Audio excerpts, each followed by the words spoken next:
எல்லோருக்கும் என் அன்பான வணக்கம். என் வீடியோக்களை தொடர்ந்து பார்த்து எனக்கு ஆதரவு அளித்து வரும் உங்கள் எல்லோருக்கும் என் அன்பான நன்றிகள்.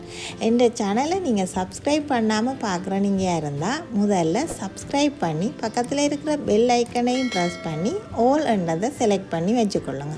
அப்போ தான் இந்த வீடியோக்கள் எல்லாத்தையும் நீங்கள் தவறாமல் பார்க்க முடியும்.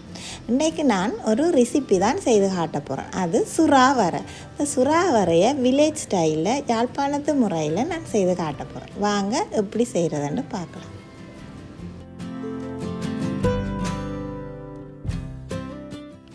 இப்போ சுறாவரை செய்கிறதுக்காக வேண்டி நான் ஒரு 250 கிராம் அளவுக்கு சுறா எடுத்துருக்கிறேன். கடையிலேயே இதெல்லாம் க்ளீன் பண்ணி கொடுத்துருவீங்க. நாங்கள் வீட்டில் மஞ்சள் உப்பு போட்டு நல்லா கழுவி எடுத்துக்கொண்டா சரி.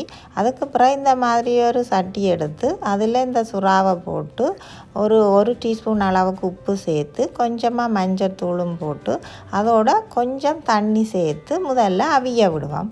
இது ஆல்ரெடி இது சுறாவிலேயும் தண்ணி இருக்கிறபடியே நான் கொஞ்சம் சேர்த்தா சரி. இப்போ இதை மூடி ஒரு 10 நிமிஷம் அவிய விட்டால் போதும். இப்போ 10 நிமிஷத்தால் நாங்கள் இதை திறந்து பார்த்தோம்னு சொன்னால் இது நல்லா அவிஞ்சு உள்ளே இருக்கிற அந்த தண்ணியெல்லாம் வற்றி இருக்கும். தண்ணியெல்லாம் வற்றி இருக்கிறதோட அந்த அடிப்பிடிக்காமையும் நாங்கள் பார்த்து கொள்ளணும். நீங்கள் 10 நிமிஷத்தால் இது வெந்த பிறகு தண்ணி கொஞ்சம் இருந்ததுண்டா தண்ணியை வற்ற விடலாம் கொஞ்சம் நேரம் அடுப்பில் வச்சு. ஆனால் இதை அடிப்பிடிக்காமல் பார்த்துக்கொள்வது முக்கியம். இந்த அடிப்பிடிச்சா அந்த அடிப்பிடிச்ச மணங்கள் வரும். இப்போ பாருங்க நாங்கள் அடிப்பிடிச்சு கருகாமல் நாங்கள் எடுத்துட்டோம். இப்போ இது நல்லா சூடாக இருக்குது. இதை ஆற விடுவோம். அது ஆறுற இடைவெளியில் இப்போ நான் 1.5 கப்பு தேங்காய் பூ எடுத்துருக்கிறேன். இப்போ இந்த தேங்காய் பூவுக்கு நான் 2 டீஸ்பூன் அளவுக்கு வறுத்த மிளகாத்தூள் சேர்த்து அதோட கொஞ்சம் மஞ்சள் தூளும் சேர்த்து இப்போ கலந்து வைக்க போகிறேன். இப்போ உங்களோட உரைப்புக்கு தேவையான அளவுக்கு மிளகாத்தூள் நீங்கள் சேர்த்து கொள்ளலாம். இப்போ இதை தேங்காய் பூவை நல்லா கலந்து வைப்பேன். இப்போ தேங்காய் பூவை நாங்கள் கலந்து வச்ச பிறகு இந்த ஆறி இருக்கிற இந்த சுறாவை எடுத்து இந்த மாதிரி சின்ன சின்ன துண்டுகளாக நல்லா உதிர்த்து எடுத்து வச்சுக்கொள்ளுங்க. எல்லாத்தையும் நல்லா உதிர்த்த பிறகு இதுக்குள்ளே இருக்கிற எலும்புகளை நீங்கள் எறியலாம் அல்லது அதுக்குள்ளேயே விடலாம். இந்த மாதிரி நான் இதுக்குள்ளேயே விட போகிறேன். இப்போ நல்லா இதை உதிர்த்த பிறகு ஏற்கனவே நாங்கள் கலந்து வச்சுருந்த தேங்காய் பூவையும் இதோடு சேர்த்து நல்லா கலந்து எடுத்து வச்சுக்கொள்ளுவோம்.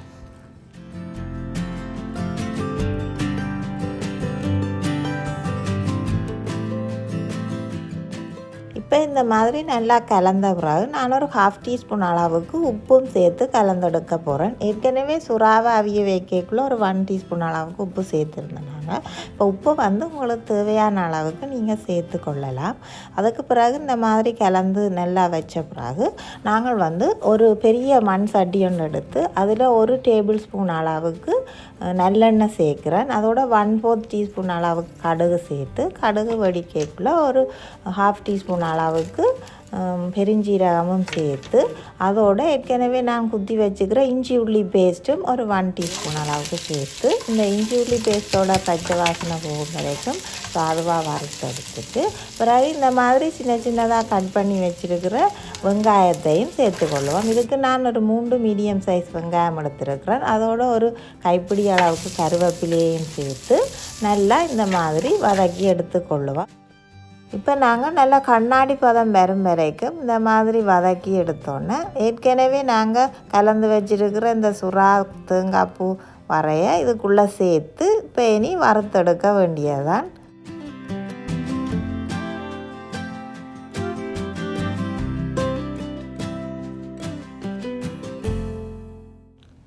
இந்த மாதிரி நல்லா வறுத்தெடுத்து கொள்ளலாம்.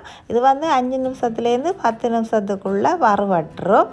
அதே நேரம் நாங்கள் கொஞ்சம் பெரிய சட்டி பாவிச்சா சுகமாக இருக்கும் வறுக்கிறதுக்கு. இப்போ இந்த நிலையில் வச்சு நாங்கள் டேஸ்ட் பார்ப்போம். இதுக்கு உப்பு உரைப்பு காணுமான்னு பார்த்து உப்பு உரைப்பு காணாண்டி உங்களோட டேஸ்ட்டுக்கு ஏற்ற மாதிரி இந்த நிலையில் வச்சு நீங்கள் சேர்த்து வறுத்து எடுத்து கொள்ளலாம். இப்போ எனக்கு உப்பு உரைப்பு எல்லாமே அளவாக இருக்குது. நான் இந்த மாதிரி ஒரு பிளேட்டில் இப்போ ட்ரான்ஸ்ஃபர் பண்ண போகிறேன். இப்போ எனக்கு சூப்பராக சுறா வரை ரெடி ஆகிட்டு இதை சோறோட புட்டோட எல்லாம் சேர்த்து சாப்பிடலாம். மணமும் நல்லா இருக்குது. சுவையும் நாங்கள் மண் சட்டியில் செய்தபடியாக நல்ல சுவையாகவும் வந்திருக்கு. இதை நீங்களும் வீட்டில் ட்ரை பண்ணி பாருங்கள். உங்களுக்கு பிடிச்சிருந்தால் எனக்கு கமெண்ட் பாக்ஸில் தெரிவிங்க. இதை மாதிரி மேலும் பல வீடியோக்களை நீங்கள் பார்க்கணுமென்னு சொன்னால் இந்த சேனலை மறக்காமல் சப்ஸ்கிரைப் பண்ணி லைக் பண்ணி ஷேர் பண்ணி கமெண்ட் பண்ணையும் மறக்காதீங்க. மீண்டும் ஒரு வீடியோவில் உங்களை சந்திக்கும் வரை உங்களிடமிருந்து விடைபெறும் நான் உங்கள் ரஸ்னா. நன்றி, வணக்கம்.